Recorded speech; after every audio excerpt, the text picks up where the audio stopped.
আল্লাহ তাআলা কিয়ামতের কঠিন ময়দানে যেদিন স্বামী স্ত্রীকে চিনবে না, স্ত্রী স্বামীকে দেখে পালিয়ে যাবে, বন্ধু বন্ধুরে চিনবে না, পীর সাহেব মুরিদরে চিনবে না, মুরিদ পীর সাহেবরে চিনবে না, দলের কর্মী তার নেতারে চিনবে না, নেতা তার কর্মীরে চিনবে না, বন্ধু বন্ধুরে দেখে পালাবে। এই কঠিন মুহূর্তে সূর্যটা মাথার কাছে চলে আসবে, জমিনটা তামার জমিন হবে, আজকের জমিনের মতো নয়। মানুষ ঘর্মাক্ত, ক্লান্ত, শ্রান্ত মাথার মগজগুলো কানের ছিদ্র আর নাকের ছিদ্র দিয়ে বেয়ে বেয়ে পড়বে।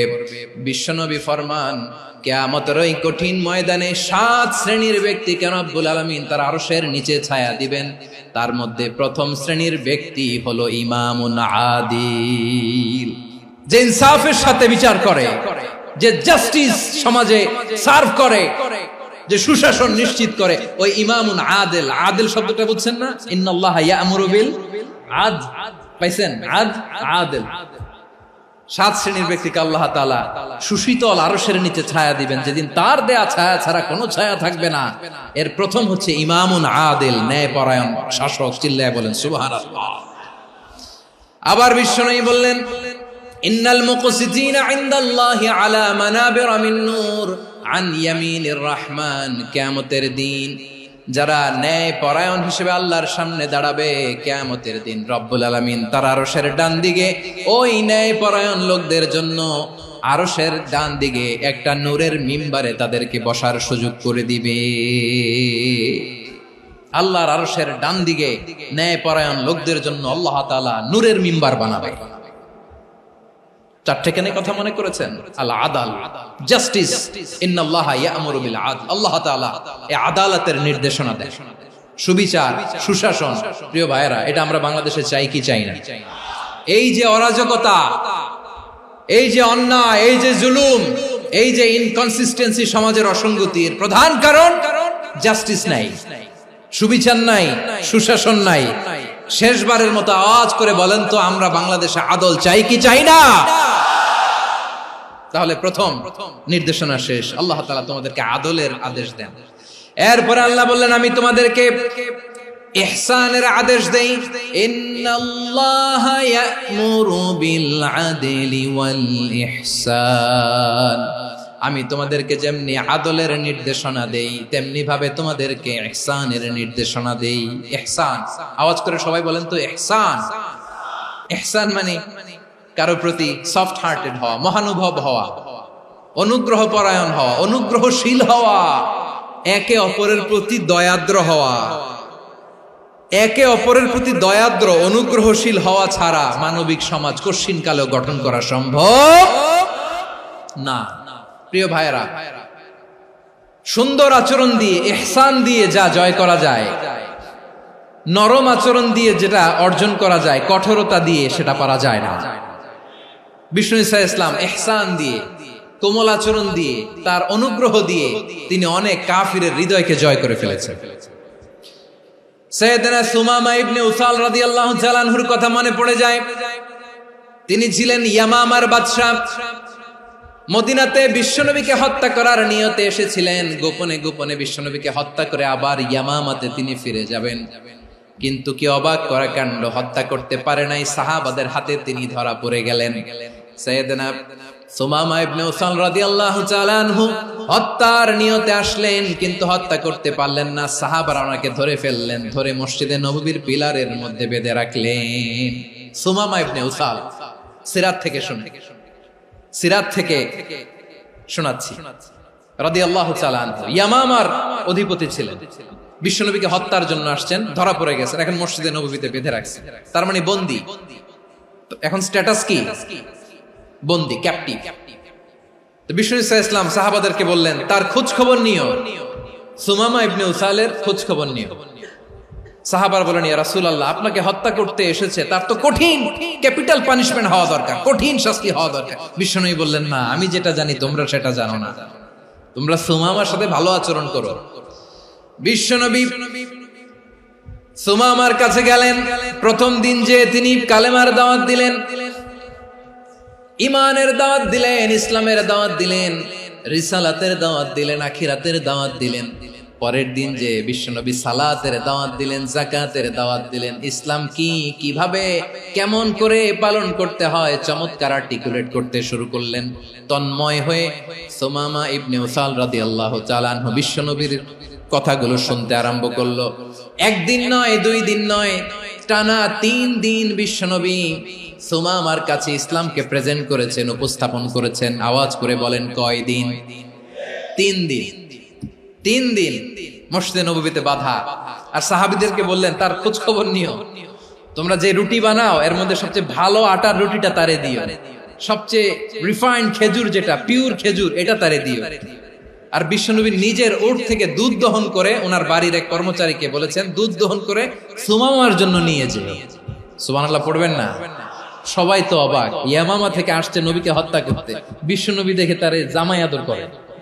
একদিন নয়, 2 দিন নয়, টানা 3 দিন বিশ্বনবী এভাবে সুমামার কাছে যেয়ে ইসলামকে প্রেজেন্ট করতে আরম্ভ করলেন, ইসলামকে উপস্থাপন করতে শুরু করলেন।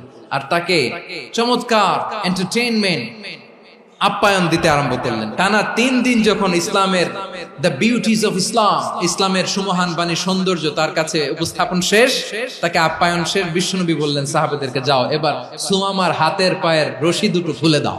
সাহাবারা তর্ক জুড়ে দিলেন, লা ইয়া রাসূলুল্লাহ, এমনটা করবেন না, তো ভয়ঙ্কর ভয়ঙ্কর খুনি, কি জানি কি হয়ে যায়। বিশ্বনবী বললেন, না, তার হাতে পায়ের রশিগুলো খুলে দাও। সাহাবারা বিশ্বনবীর কথা মতো তার হাতে পায়ের রশিগুলো খুলে দিল।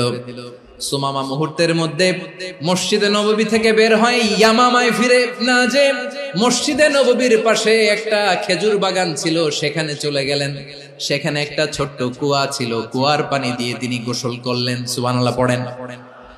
কুয়ার পানি দিয়ে গোসল করে মসজিদে নববীর সামনে এসে বিশ্বনবী এবং সাহাবাদের সামনে দাঁড়িয়ে সাব্বাবা উঁচু করে বললেন, আশহাদু আল্লা ইলাহা ইল্লাল্লাহ ওয়া আশহাদু আন্না মুহাম্মাদান আবদুহু ওয়া রাসূলুহু। আমি সাক্ষ্য দিচ্ছি আল্লাহ ছাড়া কোনো ইলাহ নাই, আর মুহাম্মদ আল্লাহ তাআলার প্রেরিত বান্দা এবং রাসূল। প্রিয় ভাইয়েরা, ইহসান দিয়ে যা জয় করা যায়, কঠোরতা দিয়ে সেটা কঠিনকালেও জয় করা যায় না। আওয়াজ করে বলেন, ঠিক কি না? এবার সুমামা দাঁড়িয়ে বলে, ওগো নবী, আমি তো কালিমা পড়ে মুসলমান হয়ে গেলাম, এবার শোনেন, এই মুহূর্তের আগে আপনার চেহারার চাইতে নিকৃষ্ট কোনো চেহারা আমার কাছে ছিল না, কিন্তু শাহাদা পাঠ করার পরে আপনার চেহারার চাইতে উত্তম শ্রেষ্ঠ কোনো চেহারা আমার কাছে আর নাই। ও নবী, আজকের দিনের আগে ইসলাম ধর্মের চেয়ে নিকৃষ্ট অপছন্দনীয় কোনো ধর্ম আমার কাছে ছিল না, কিন্তু এই মুহূর্ত থেকে ইসলামের চেয়ে সেরা শ্রেষ্ঠ পছন্দনীয় কোনো ধর্ম আমার কাছে নাই। নবী গো, আজকের দিনের আগে মদিনার চাইতে অপছন্দনীয় নিকৃষ্ট কোনো শহর আমার কাছে ছিল না, কিন্তু এই মুহূর্তের পর থেকে মদিনার চাইতে কোনো শ্রেষ্ঠ শহর আমার জানা নাই। সে ছিল গমের বড় ডিলার, গম বেচত। কি বেচত? তার গম কিনে মক্কার লোকেরা রুটি খাইতো। সে ঘোষণা দিল, আজকে থেকে মক্কাবাসীদের জন্য সব গম আমি হারাম করে দিলাম, মক্কাবাসী এখন না খেয়ে মরে। সুবহানাল্লাহ পড়বেন না? মক্কাবাসী বিশ্বনবীর কাছে আসলেন, এসে বললেন, মুহাম্মদ, আমরা তো তোমার ভাই, তোমার চাচা, তোমার ভাতিজা, তোমার আত্মীয়, তুমি সুমামারে বলো সে যেন আবার গমের সাপ্লাই মক্কার জন্য অনুমতি দিয়ে দেয়। বিশ্বনবীর অনুমতি ক্রমে সুমামা আবার মক্কাতে গম পাঠাতে শুরু করলো। পড়েন সুবহানাল্লাহ। ইহসান, ইহসান দিয়ে আপনি যেটা জয় করতে পারবেন, you can win the heart of your enemies. ইহসান দিয়ে আপনি আপনার শত্রুর হৃদয়কে জয় করতে পারবেন। এজন্য আল্লাহ বললেন, ওয়া আনফিকু ফি সাবিলিল্লাহি ওয়া লা তুলকু বিআইদিকুম ইলাত তাহলুকা ওয়া আহসিনু ইন্নাল্লাহা ইউহিব্বুল মুহসিনিন। তোমরা আল্লাহর রাস্তায় দান করবে আর নিজেরা নিজেদেরকে ধ্বংসের হাতে ঠেলে দিও না। তোমরা একে অপরের প্রতি ইহসান করবে, কারণ ইহসানকারীদেরকে আল্লাহ বড় ভালোবাসেন। সুবহানাল্লাহ পড়েন। আবার সূরা রহমানে আল্লাহ বললেন, হাল জাযাউল ইহসানি ইল্লাল ইহসান ফাবিআইয়ি আলা, সবাই পড়েন ফাবিআইয়ি আলাই রাব্বিকুমা তুকাযযিবান। ইহসানের প্রতিদান হিসেবে ইহসানি হয়।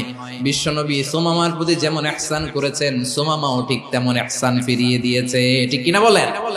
তাহলে এক নম্বরে হচ্ছে আদ, ন্যায় বিচার। দুই নম্বরে সবাই বলেন ইহসান, সদাচরণ।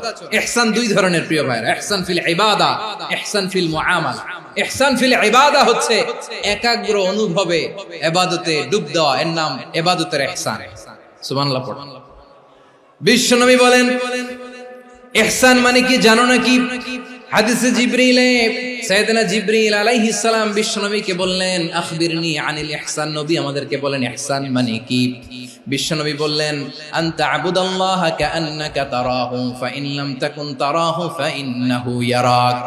ইহসান মানে হলো এমন ভাবে তুমি আল্লাহর সামনে নিজেকে উজাড় করে ইবাদত করবে, তুমি ভাববে তুমি আল্লাহকে দেখতে পাচ্ছ। আর এটা যদি ভাবা তোমার জন্য কঠিন হয়ে যায়, অন্তত এতটুকু তুমি ভাববা যে আল্লাহ তোমাকে দেখতে পাচ্ছেন। ঠিক কিনা বলেন? ও আমার বীর চট্টলার ভাইয়েরা, কেউ যেটা দেখে না সেটা দেখে কে? এই বিশ্বাস হৃদয়ের মধ্যে আছে? নামাজে যখন দাঁড়ান এই ফিলিংসটা আনা যাবে? এসা পর্যন্ত যে আমরা হায়াত পাবো কোনো গ্যারান্টি আছে? সবাই আওয়াজ করে বলেন গ্যারান্টি আছে? গ্যারান্টি নাই। এজন্য বিষ্ণু ইসলাম বলেছে এমন ভাবে নামাজে দাঁড়াও, ইবাদত করো, মনে করো হতে পারে এটাই আমার জীবনের শেষ নামাজ। পারফর্ম দ্য সালাহ as if this is your last and final prayer. এমন ভাবে সালাতে দাঁড়াও, ভাবো হতে পারে এটাই তোমার জীবনের শেষ নামাজ। এমন ভাবে নামাজে দাঁড়াও, ভাবো এটাই শেষ নামাজ। তাহলে নামাজে একাগ্রতা বাড়ায় দিবে কে? ফলে ইবাদতের ইহসান আমাদের অর্জিত হবে। আর মুআমালাতে ইহসান হলো, বিশ্বনবী বলেন ইন্নাল্লাহা তাবারাকা ওয়া তাআলা কাতাবাল ইহসানা আলা কুল্লি শাই ফাইযা কাতালতুম ফাআহসিনুল কিতলা ওয়া ইযা যাবাহতুম ফাআহসিনুয যাবহা ওয়ালিয়ুহিদ্দা আহাদুকুম শাফরাতাহু ওয়ালিয়ুরিহ যাবিহাতাহু। ইহসান দুই ধরনের, আওয়াজ করে বলতে হবে কয় ধরনের? একটা হচ্ছে ইহসান ফিল ইবাদা, ইবাদতে ইহসান। ইবাদতে ইহসান কি? একাগ্র অনুভব দিয়ে ইবাদত করা, মন প্রাণ দিয়ে ইবাদত করা। আর মুআমালাতে ইহসান কি? সব কাজে, দৈনন্দিন কাজে, কর্মে, সামাজিক অ্যাক্টিভিটিতে কোমলতা প্রদর্শন করা, অনুগ্রহের সাথে সবকিছু করা। আল্লাহ তাআলা ইন্নাল্লাহা তাবারাকা ওয়া তাআলা কাতাবাল ইহসানা আলা কুল্লি শাই, তিনি সবকিছুর ব্যাপারে ইহসানকে আবশ্যক করেছেন। সবকিছু, মুমিনের সব কাজে ইহসানের পরশ থাকবে। ওয়া ইযা কাতালতুম ফাহসিনুল কিতলা, বিষ্ণুই বলেন তুমি যখন কাউকে হত্যা করো ইহসানের সাথে করো। সুবহানাল্লাহ পড়বেন না? যখন হত্যা করো তখনও ইহসানের সাথে। আচ্ছা হত্যা করবো আবার ইহসান আসবে করতে করে তো মেরেই ফেলবো আমি।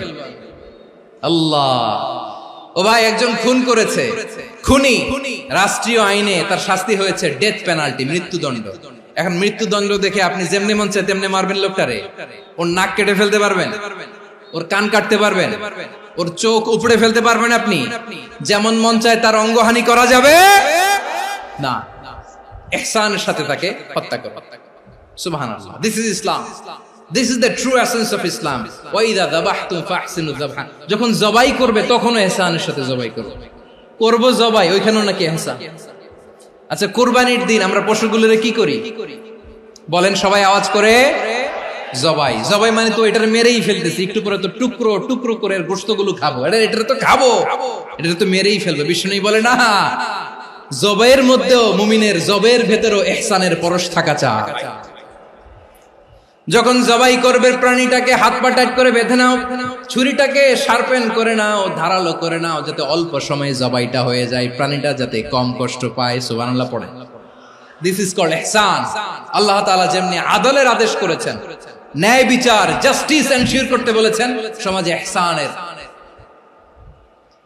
ব্যবহার, ইহসানের অনুশীলন তিনি করতে বলেছেন। এজন্য মুমিনের প্রতিটি কাজে, আমার চট্টগ্রামের ভাইয়েরা আমার দিকে তাকান, খেয়াল করে শুনুন, মুমিন জীবনের প্রতিটি কাজে ইহসানের পরশ থাকা চাই।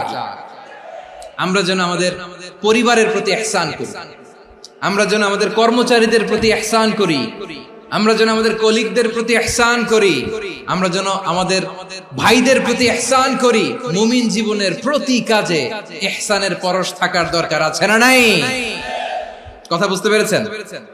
তাহলে আল্লাহ তাআলার তিনটা আদেশ ছিল, কয়টা গেল? প্রথমে কি ছিল? আদল। 2 নম্বরে, 3 নম্বরে রব্বুল আলামিন বললেন ওয়া ইতাইদিল কুরবা, নিকটাত্মীয়দেরকে দান করো। নিকট আত্মীয়দেরকে দাও, যারা তোমাদের ব্লাড কানেকশনের আত্মীয় তাদেরকে তোমরা দাও।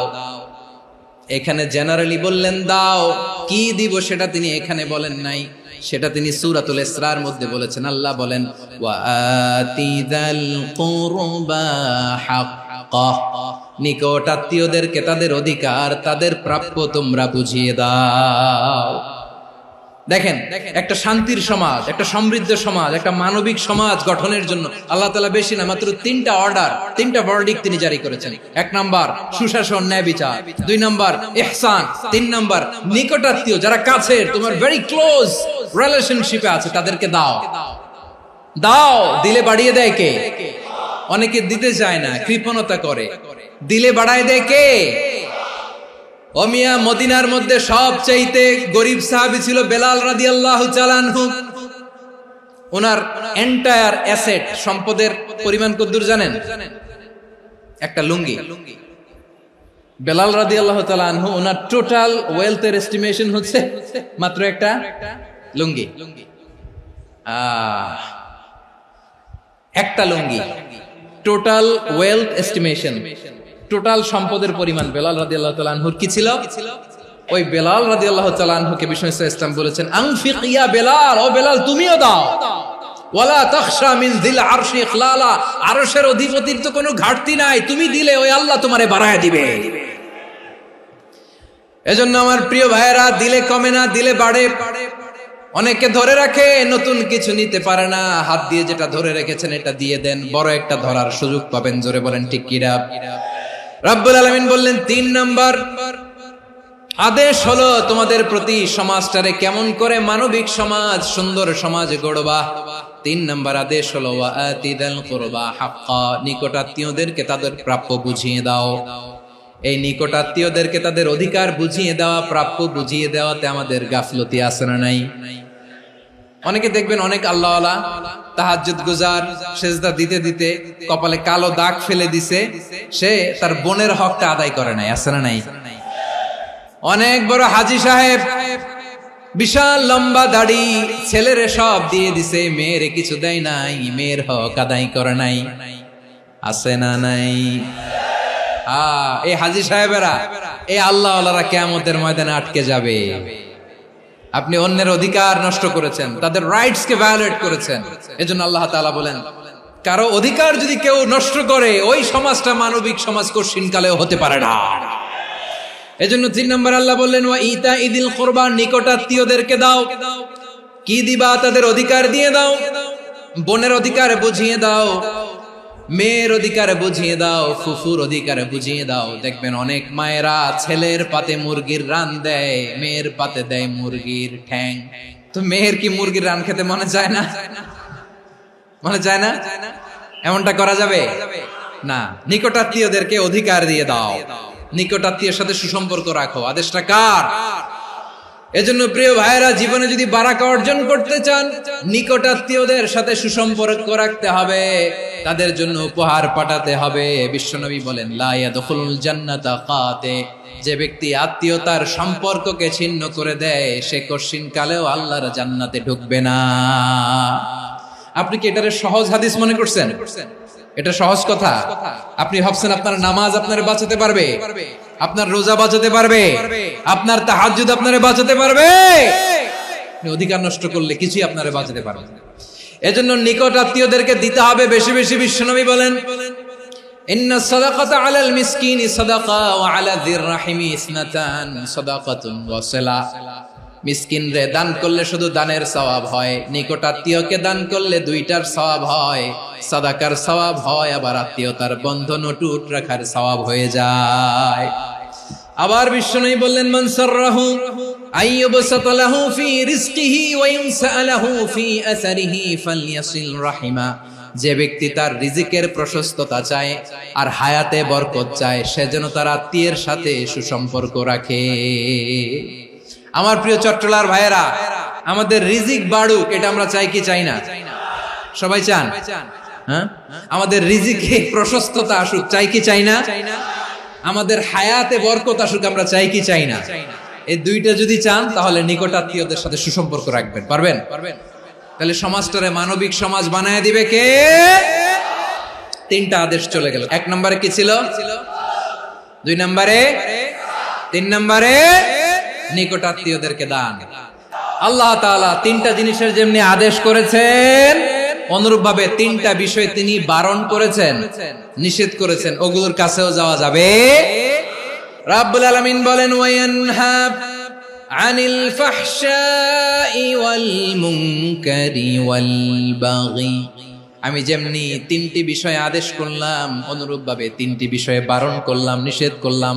আমার 1 নাম্বার নিষেধাজ্ঞা হলো অশ্লীলতার প্রতি।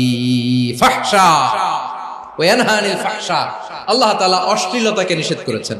কোন জিনিসকে? সবাই বলুন, কোন জিনিসকে? যত ধরনের, যত টাইপের, যত ক্যাটাগরির অশ্লীলতা হতে পারে সব অশ্লীলতাকে হারাম করেছেন কে? ফাহশা মানে কি?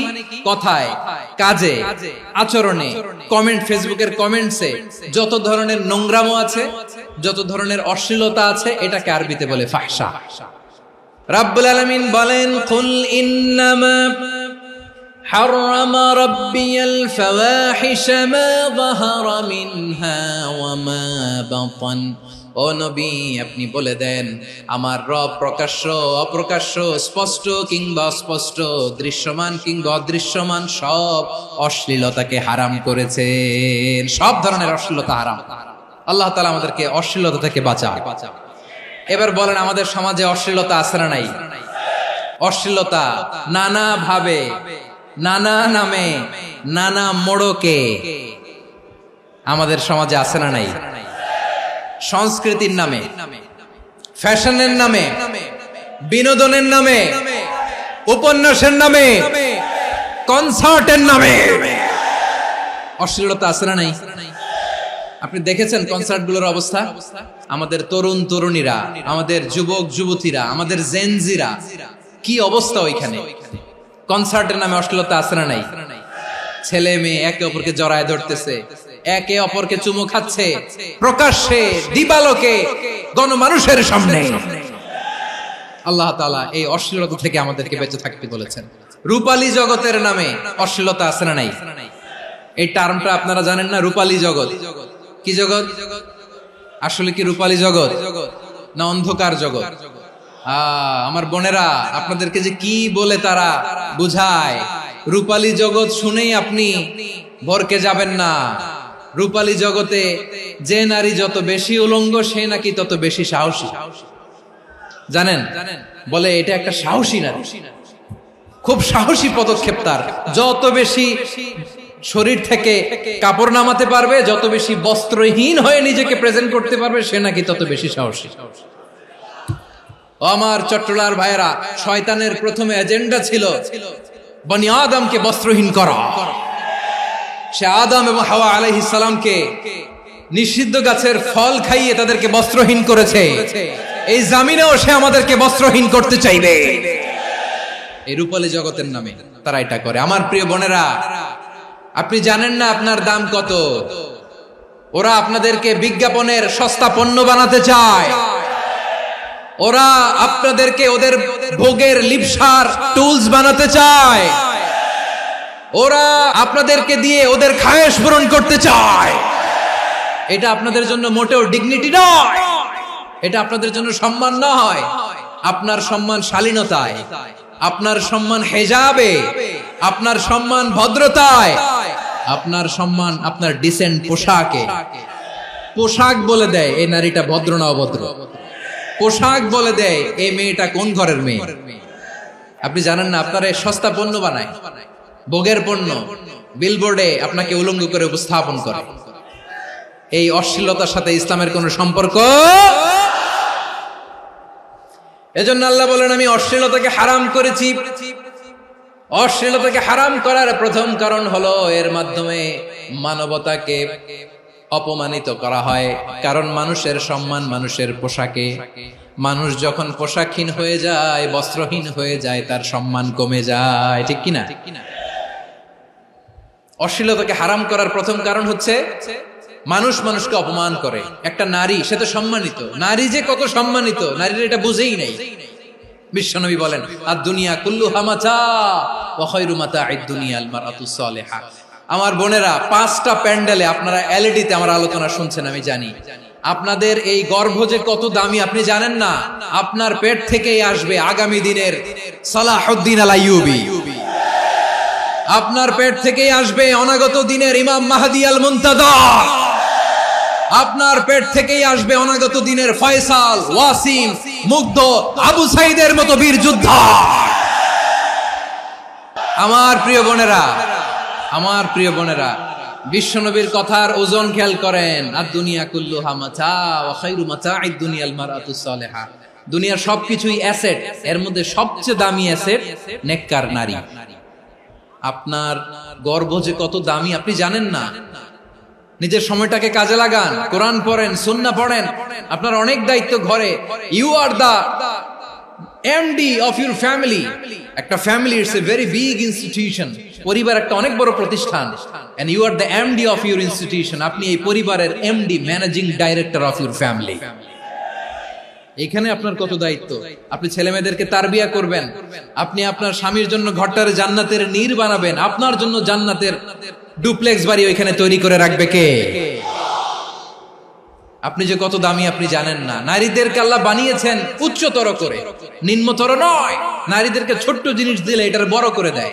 নারীদেরকে ভ্রূণ দিলে, শুক্রাণু দিলে নারী এটারে বাচ্চা হিসেবে উপহার দেয়, ঠিক কিনা?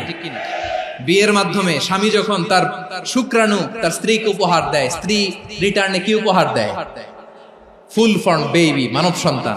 দেখছেন, আপনি দিলেন একটুকুনি, দিছে বিশাল। আপনি যদি নারীকে বাজার এনে দেন, নারী এটাকে সুস্বাদু খাবারে রূপান্তর করে দেয়। আপনি তাকে একটা মুচকি হাসি দিয়ে দেন, সে তার কলিজা দিয়ে দেয়। কিন্তু যদি আপনি তার মনে কষ্ট দেন, সে আপনার জীবনকে জাহান্নাম বানায়া দেয়। নারীর মন বুঝতে পারলে নেয়ামত, বুঝতে না পারলে কিয়ামত। আমার প্রিয় বোনেরা, আপনি যে কত দামি আপনি জানেন না। অনেক দামি আপনি। আপনাদেরকে যেন ভোগের সস্তা পণ্য বানাতে না পারে, আপনাদেরকে সচেতন থাকতে হবে। তাহলে কেন আল্লাহ তাআলা এই ফাহশা, অশ্লীলতাকে হারাম করলেন? 1 নাম্বার, এতে হিউম্যান ডিগনিটি কমে। 2 নাম্বার, এতে মানুষের অধিকার নষ্ট হয়। আপনি বিয়ে করেছেন, এরে পরকিয়া করেন, ওর সাথে এরকম আছে না নাই? স্ত্রীর অধিকার নষ্ট করেছেন। আপনি বিবাহ সম্পর্কে আবদ্ধ হয়েছেন তার সাথে, আপনি পরকিয়া করেন ওই ছেলের সাথে, আপনি আপনার হাজবেন্ডের সাথে বিট্রে করেছেন। এজন্য আল্লাহ অশ্লীলতাকে হারাম করেছেন। অশ্লীলতাকে হারাম করার আরেকটা কারণ হচ্ছে আল্লাহ তাআলা এই হিউম্যান জেনারেশনকে এটাকে প্রিজার্ভ করতে চায়। হিফজুন নাসল, এটা মাকাসিদুশ শরিয়ার অনেক গুরুত্বপূর্ণ একটা মাকাসিদ, অনেক গুরুত্বপূর্ণ। আপনার নাসল, আপনার জেনারেশনকে সংরক্ষণ করা। এই যে আসতেছে ফেব্রুয়ারি, কত ফেব্রুয়ারি জানো? এটা কি বিশ্ব ভালোবাসা দিবস? হ্যাঁ, কি দিবস? এই বিশ্ব ভালোবাসা দিবসের সাথে মুসলমানদের কোনো সম্পর্ক নাই। আমার প্রিয় ভাইরা, এই যে আপনি অবৈধ সম্পর্কে জড়ালেন, কেন আল্লাহ অশ্লীলতাকে হারাম করেছে দেখেন। বলতেছিলাম যে এটা আপনার নাসল, আপনার জেনারেশন, আপনার লিনিয়েজ, আপনার বংশকে প্রিজার্ভ করা। কে কার বাবা, কে কার মা, বাবা মা জানা, প্রজন্মকে প্রিজার্ভ করা, এটা ইসলাম ওয়াজিব করে দিয়েছে। এই যে অবৈধ সম্পর্কের কারণে, বিশ্ব বেহায়া দিবসের কারণে, এগুলোর আউটকাম, আউটপুট হিসেবে মাঝে মাঝে এই ঢাকা মেডিকেলের ডাস্টবিনে নবজাতকের বাচ্চার কান্নার আওয়াজ শুনতে পাওয়া যায়। চট্টগ্রাম মেডিকেলের ডাস্টবিনে নবজাতকের কান্না শুনতে পাওয়া যায়। বীর চট্টলার মুসলমানেরা বুঝতে পারলে আওয়াজ করে বলেন, এই যে চট্টগ্রাম মেডিকেলে যে নবজাতকটা পাওয়া গেল, ওর বাবাকে আমাকে বলেন, ওর মাকে, ও কোন ফ্যামিলির সন্তান কেউ জানে? আপনি হিউম্যান ডিগনিটিকে অপমান করেছেন না? আপনি তার ভবিষ্যৎকে অন্ধকার করেছেন না? আপনি তার লিনিয়েজকে প্রশ্নবিদ্ধ করে দিয়েছেন না? এই জন্য আল্লাহ তাআলা অশ্লীলতাকে আমাদের জন্য হারাম করে দিয়েছেন। পড়েন সুবহানাল্লাহ। এই জন্য রাব্বুল আলামিন বলেন, কুল ইন্নামা হারাম রাব্বিয়াল ফাওয়াহিশা মা যাহারা মিনহা ওয়া মা বাতান। প্রকাশ্য অপ্রকাশ্য সব অশ্লীলতাকে হারাম ঘোষণা করে দিয়েছে কে? আবার দুনিয়ার বুকে যারা অশ্লীলতার প্রসার করে তাদের জন্য শাস্তি মজুদ রেখেছে কে? রব্বুল আলামিন বলেন, ইন্নাল্লাযীনা ইউহিব্বুনা আন তাশিআল ফাহিশাতু ফিল্লাযীনা আমানু লাহুম আযাবুন আলীমুন ফিদ দুনিয়া ওয়াল আখিরাতি ওয়াল্লাহু ইয়ালামু ওয়া আনতুম লা তা'লামুন। নিশ্চয়ই যারা বিশ্বাসীদের মাঝে অশ্লীলতার প্রচার প্রসার করতে চায় তাদের জন্য আমি মর্মন্তুদ শাস্তি প্রস্তুত করে রেখেছি, দুনিয়াতেও রেখেছি, আখিরাতেও রেখেছি। ঘোষণাটা কার? যারাই নাটকের নামে, সিনেমার নামে, রূপালী জগতের নামে, মুভির নামে, ওটিটি প্ল্যাটফর্মের নামে আমার সমাজে অশ্লীলতা ছড়াতে চায় তাদের জন্য কঠিন মর্মন্তুদ শাস্তি মজুদ রেখে দিয়েছে কে? ও আমার বোনেরা, এখনো আপনি জাগবেন না? এখনো আপনার চিন্তার দুয়ারে এখনো নাড়া পড়ে নাই? ওরা আপনাকে উলঙ্গ বানাতে চায়, ওরা আপনাকে আইটেম গার্ল বানাতে চায়। এজন্য ইসলাম অশ্লীলতাকে হারাম করেছে। হারাম। ইসলাম বলেছে যোজন যোজন দূরে থাকো, ওরা বলে না কাছে আসো, কাছে আসার গল্প, ক্লোজ আপ ওয়ান, কাছে আসার গল্প আছে না নাই? তাহলে অশ্লীলতার সাথে আমাদের কোনো সম্পর্ক? সবাই বলতে পারেননি, আওয়াজ করে বলুন, অশ্লীলতার সাথে আমাদের কোনো সম্পর্ক? আমরা এই সমস্ত ক্লোজ আপ ওয়ান, কাছে আসার গল্পের প্রোগ্রামে যাব? আমরা কোন ধরনের অশ্লীল কন্টেন্ট সোশ্যাল মিডিয়ায়, টিভিতে দেখব? কি যুগ যে আমরা কাটাচ্ছি আপনি কল্পনা করতে পারবেন না। পর্ন ইন্ডাস্ট্রি, নারী পুরুষের বস্ত্রহীন যুগল দৃশ্য, এটাকে দিয়ে ওরা কোটি ডলারের ইন্ডাস্ট্রি বানিয়েছে। পুরো মানব ইতিহাসে এরকম জঘন্য সময় মানব ইতিহাস পার করে না। পর্ন এটা ইন্ডাস্ট্রি হয়ে গেছে। আমাদের এই যুবকগুলো, জেনজি গুলো, ওদের চরিত্র বাঁচাবে কি করে? কেমন করে হেফাজত করবে ওদের এই মূল্যবান চরিত্র? আমার প্রিয় ভাইরা, এই অশ্লীলতার দ্য লেটেস্ট ভার্সন হচ্ছে LGBTQ, শরীফ থেকে শরীফা। শুনছেন আপনারা? দেখতে পুরুষ, আসলেই পুরুষ, সুস্থ একজন পুরুষ, 4 সন্তানের বাবা, বলে আমি মনে মনে নারী। দেখতে নারী, সুস্থ নারী, আসলেই সে দিব্যি একজন নারী, বলে আমি মনে মনে পুরুষ। সবচেয়ে ভয়ঙ্কর অশ্লীলতার সবচাইতে লেটেস্ট ভার্সন হচ্ছে এই ট্রান্সজেন্ডারিজম। সুস্থ পুরুষ তার বায়োলজিক্যাল গ্রোথকে হরমোন দিয়ে স্টপ করে দিয়ে সে সার্জারি করে নারী হতে চায়, সুস্থ নারী পুরুষ হতে চায়। পুরুষ পুরুষের প্রতি সেক্সুয়ালি আকর্ষণ বোধ করে, এটা লূত আলাইহিস সালামের কওমের মধ্যে ছিল। এটাকে আল্লাহ কোরআনে ফাহিশা বলেছেন। ওয়ালুতান ইয قال لقومه أتأتون الفاحشة ما سبقكم بها من أحد من العالمين। লূত আলাইহিস সালাম বললেন, তোমরা কি এমন এক অশ্লীল কার্যক্রমে ডুব দিলে নাকি যেটা গোটা বিশ্বের কেউ কখনো করে নাই, তোমরাই প্রথম করেছো। পড়েন নাউযুবিল্লাহ। এই পশ্চিমের এই রোগ আমার দেশে যেন আসতে না পারে, আমাদের সজাগ থাকতে হবে। প্রিয় ভাইরা, চিল্লায় বলেন ঠিক কি না? পশ্চিমের অবস্থা ভয়ঙ্কর। পাশ্চাত্যে, আমি যুক্তরাষ্ট্রে ছিলাম অনেকদিন, কয়েক মাস, বিভিন্ন স্টেটে ঘুরেছি। গার্ডিয়ানরা উদ্বিগ্ন, ছেলে মেয়েদেরকে, ছোট্ট ছেলে মেয়ে, ওদেরকে জিজ্ঞেস করে, তুমি how do you feel right now inside yourself? তুমি ভিতরে ভিতরে কেমন ফিল করো? তোমার কি ছেলে ছেলে লাগে না মেয়ে মেয়ে লাগে? আচ্ছা বলেন, এই ছোট্ট বাচ্চাটাও কি এগুলো জেন্ডার অ্যাসাইনমেন্ট বলতে এগুলো কিছু বুঝে? এইভাবে মিসগাইড করা হচ্ছে। কৌতূহল বশত ছোট্ট ছেলে যদি বলে আমার তো মেয়ে মেয়ে লাগে, তখন বলে যে না তুমি মেয়ে, ছেলে না। মা বাবা বাধা দিলে ওকে আলাদা গভর্নমেন্ট হাউসে নিয়ে যায়। ভয়ঙ্করতম অবস্থা। আমরা একটা সময় শুনতাম যে হুজুর আমার ছেলেটা খুব ভালো, হাফেজে কোরআন, আল্লাহওয়ালা। হুজুর আমার ছেলে দাড়ি রাখছে, আল্লাহওয়ালা। হুজুর আমার ছেলে 5 ওয়াক্ত সালাত জামাতের সাথে পড়ে, তার মানে আল্লাহওয়ালা। পশ্চিমে যে আমি কি শুনছি জানেন? ওরা বলে হুজুর আমার ছেলেটা ইউনিভার্সিটির একটা মেয়ের সাথে প্রেম করে, ও খুব আল্লাহওয়ালা, হুজুর দোয়া করবেন। এর কারণ ওদের কাছে আল্লাহওয়ালার ক্রাইটেরিয়া হচ্ছে, হুজুর আমার ছেলেটা আরেক ছেলের পছন্দ করে নাই, আমার মেয়েটা আরেক মেয়েকে ভালোবাসে নাই, এজন্য আমার ছেলেটা আল্লাহওয়ালা, হুজুর ওর জন্য একটু দোয়া করে দিয়ে। কি চ্যালেঞ্জ ওরা ফেস করতেছে। ওনার ছেলে যে আরেক ছেলেরে বিয়ে করবে না, এটাতেই উনি খুশি যে আলহামদুলিল্লাহ আমার ছেলেটা একটা মেয়েরে ভালোবাসে, আমার মেয়েটা একটা ছেলেরে ভালোবাসে, মানে এটা খুব আল্লাহওয়ালা। নাউজুবিল্লাহ পড়তে পারলেন না? এজন্য অশ্লীলতার সাথে আমাদের কোন সম্পর্ক। রাব্বুল আলামিন বলেন ওয়ায়ানহা আনিল ফাহশাই ওয়াল মুনকারি ওয়াল বাগি, তিনটা জিনিসকে আমি নিষিদ্ধ করলাম। এক নাম্বার হলো ফাহশা, অশ্লীলতা। দুই নম্বরে হলো মুনকার, সমস্ত মন্দ কাজ। মুনকার মানে হচ্ছে যত মন্দ কাজ, খারাপ কাজ, বাজে কাজ, এটার বলে মুনকার। এটার কি বলে? আপনারা পড়ছেন না, তা'মুরুনা বিল মা'রুফি ওয়া তানহাউনা আনিল মুনকার। সৎ কাজের আদেশ, অসৎ কাজের নিষেধ।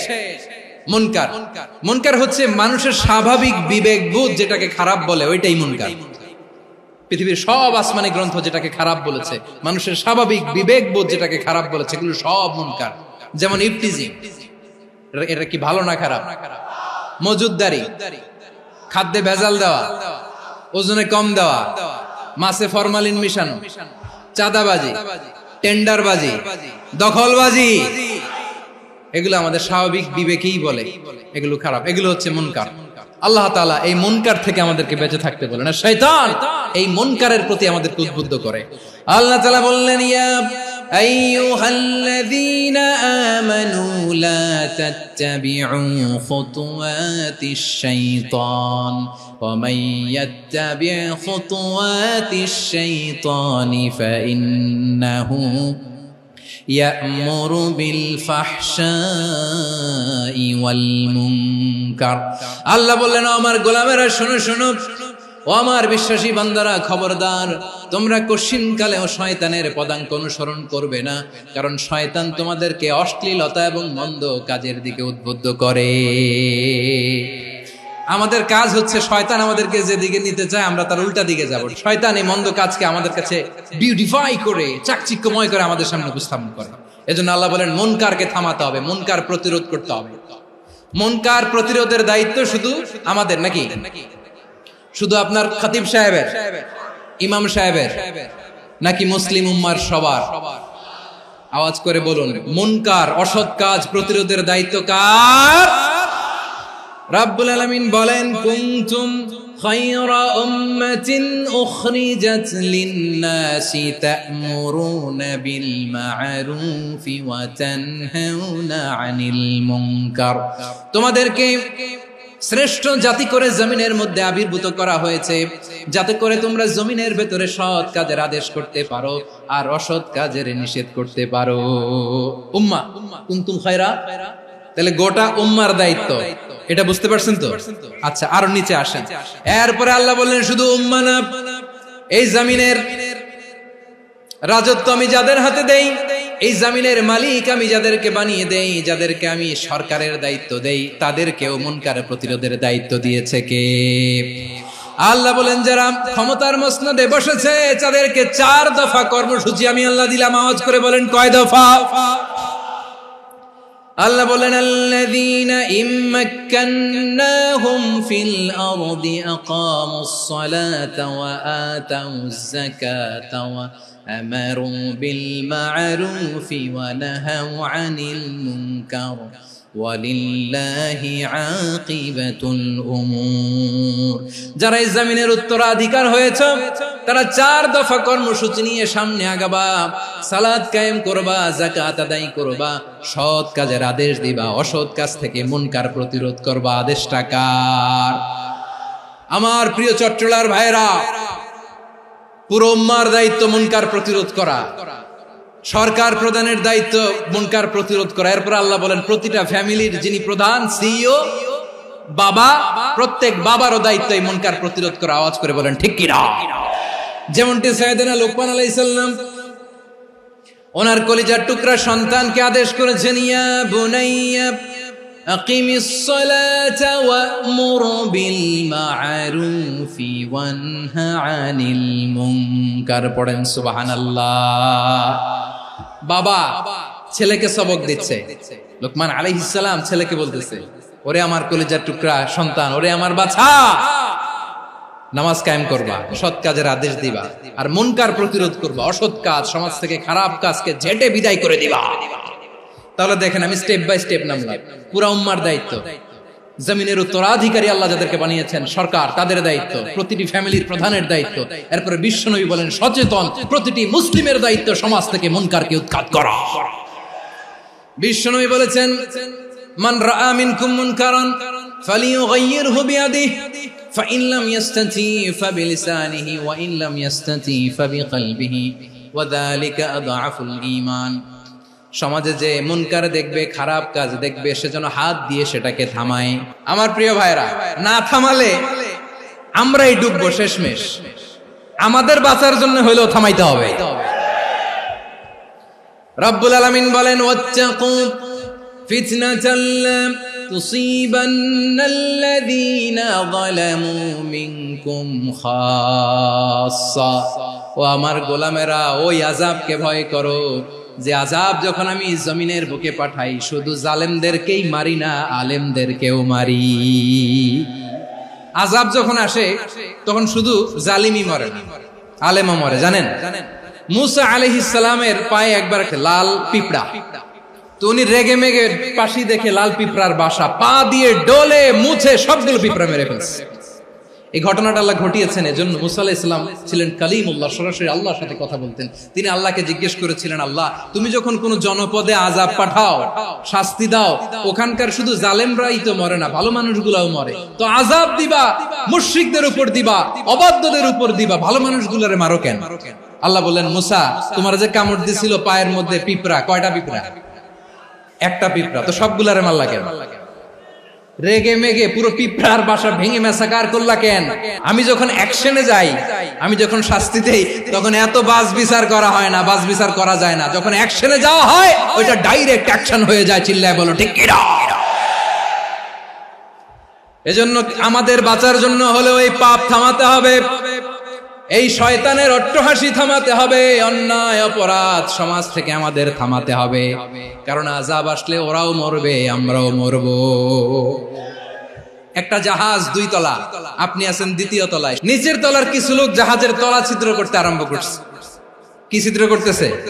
আচ্ছা, জাহাজের তলা ছিদ্র করলে তলা দিয়ে কি ঢুকে? এখন আপনি যদি বলেন আমার কি, আমি তো 2 তলায়, আমি তো ভালো আছি, ওরা ছিদ্র করে ওরা মরবে। আসলে কি শুধু ওরা মরবে? তলা দিয়ে যখন পানি ঢুকবে, জাহাজ ঢুকলে আপনিও মরবেন। এজন্য নিজে মরার আগে ওই পাগলগুলোর নিচতলায় যে থামাতে হবে। চিল্লায় বলেন ঠিক কি না? এজন্য আল্লাহ বললেন, মুনকার প্রতিরোধের দায়িত্ব সমাজের টপ টু বটম সবার। এজন্য মুনকার প্রতিরোধ করার দরকার আছে না নাই?